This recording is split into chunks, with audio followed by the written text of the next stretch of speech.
The Jinn's Shadow. The First Veil. Written by Shivamoli Arasu. Chapter 1. The Shadows That Bind. The doorbell shrieked, shattering the stillness of the night. Arasu jolted awake, his threadbare sheets tangled around his legs like a snare. The digital clock on his nightstand pulsed 2:17 a.m. in angry red, a reminder that the darkness outside was about to seep into his life. 3 years as a private detective had honed his instincts, but midnight knocks still made his gut twist with anticipation. He staggered to the door, squinting through the peephole. Inspector Gokul stood haloed under the flickering porch light, his uniform crisp, his face carved from stone. The only sign of humanity was the faint tremble of his hand on the doorframe. "Come on, Arasu, we have a case," Gokul rasped, his voice like gravel underfoot. No greeting, no apology for the ungodly hour, just a stark summons to follow him into the darkness. Arasu pulled on yesterday's shirt, the scent of clove cigarettes and fried takeout clinging to the fabric like a bad omen. He trailed Gokul to the black Mahindra idling at the curb, its headlights slicing through the fog like a scythe. As they sped away from the curb, the night air bit Arasu's lungs, heavy with the scent of wet earth and decay. Monsoon winds rattled the power lines overhead, casting eerie shadows on the deserted streets. Somewhere in the maze of cramped apartment blocks, a stray dog howled, its mournful cry echoing through the silence. Gokul's driving was aggressive, the dar surging through the empty streets like a predator. Arasu cracked a window, but the silence thickened, a palpable presence that pressed against his skin. "You know what my ma used to say?" Arasu ventured, trying to break the tension. "Street dogs bark at air, they've seen a ghost. Bark at shadows, death's close." Gokul's jaw pulsed, his eyes locked on the road ahead. A pack of strays erupted from an alley, yowling as the dar sped past. Arasu watched them shrink in the side mirror, a shiver running down his spine. "Coincidence, eh?"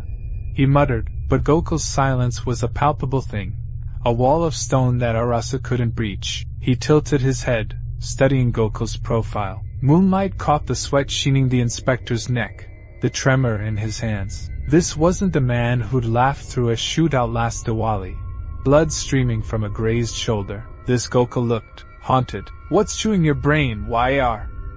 Arasu pressed, trying to keep his tone light. "You forget how to talk, or—" The dar swerved violently, tires screeching as Gokul avoided a crumpled bicycle in the road. For a heartbeat, Arasu thought he'd finally snap, yell, curse, anything. But the inspector just accelerated, his knuckles bone-white on the wheel. Arasu leaned back, pulse strumming in his ears. Whatever waited at the crime scene had clawed the words out of Gokul's throat. And worse, it had his friend terrified. The mansion loomed before them, its turrets and spires reaching toward the fog-shrouded sky like skeletal fingers. 6 black Ford SUVs crouched in the crescent-shaped driveway, their license plates gleaming under the security lights. 666. Arasu counted them twice, a shiver running down his spine. 6 cars, 6 plates, 666. The number prickled at his neck like a spider's legs. "Rich client or devil's garage?" he muttered, but Gokul was already striding toward the entrance, his flashlight cutting through the fog like a scythe. Inside, the air tasted metallic, sharp with the tang of ozone and something older, myrrh and burned hair. The foyer's walls shimmered, not with ordinary glass, but with hexagonal panels etched in spiraling symbols. Arasu brushed a finger against one, and it hummed faintly, a subsonic vibration that crawled into his molars. Not glass, obsidian. Gokul moved like a sleepwalker, his boots echoing too loudly in the vaulted silence. Arasu lingered, drawn to the artifacts lining the halls. A bronze hand of glory with candle wax claws, a taxidermied owl whose glass eyes tracked him, a framed scroll linked in a language that made his vision blur. "Sanskrit, no older," he whispered, the letters twisted like serpents, their secrets whispering in his ear. Arasu. Gokul stood rigid at the end of the corridor, backlit by a flickering chandelier. This way. The room stank of cordite and spoiled milk. A man lay sprawled on a Persian rug, his silk robe splayed open to reveal a hairless chest. A Colt 1911 gleamed in his right hand, barrel still kissed by gun smoke. Arasu crouched, tilting his head. "Left-handed shooter," he said, "but the gun's in his right. And look." He pointed to the man's temple, nose stippling. "Someone pressed the muzzle after he died." Gokul said nothing. His flashlight trembled slightly, casting jumpy shadows. Arasu stood, scanning the room. Blood spatter on the ceiling, a toppled chair too far from the body, and the portrait. It dominated the north wall. A life-sized oil painting of a man in 19th century British cavalry uniform. His eyes were polished jet, too glossy, too alive. The plaque beneath read LT, Reginald Bamfabet, 1876. Bamfabet.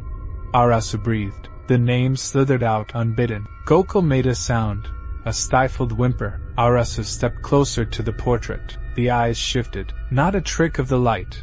The pupils contracted, following him. Cold sweat snaked down his spine. "You know this name?" Arasu said, not turning around. Silence. Then, the click of a safety. He spun. Gokul stood with his service revolver drawn, not aimed at Arasu, but at the portrait. His face was a mask of pure dread. "He's here," Gokul whispered, his first words since the car. A floorboard creaked overhead. Both men froze. Footsteps descended the staircase just beyond the room. Slow, deliberate. Gokul backed toward the door, gun now trained on the hallway. "We need to leave, now." Arasu didn't argue. As they fled, he glanced back. The portrait's lips curled in a smile it hadn't worn before. "We're not done here," Arasu whispered to himself, his eyes locked on the portrait's smile. With that, they vanished into the fog, leaving behind the mansion's dark secrets, and the haunting smile of LT, Reginald Bamfabet. As they sped away in the dark, the fog seemed to swallow them whole. Arasu's heart still pounded from the adrenaline rush. "What just happened back there?"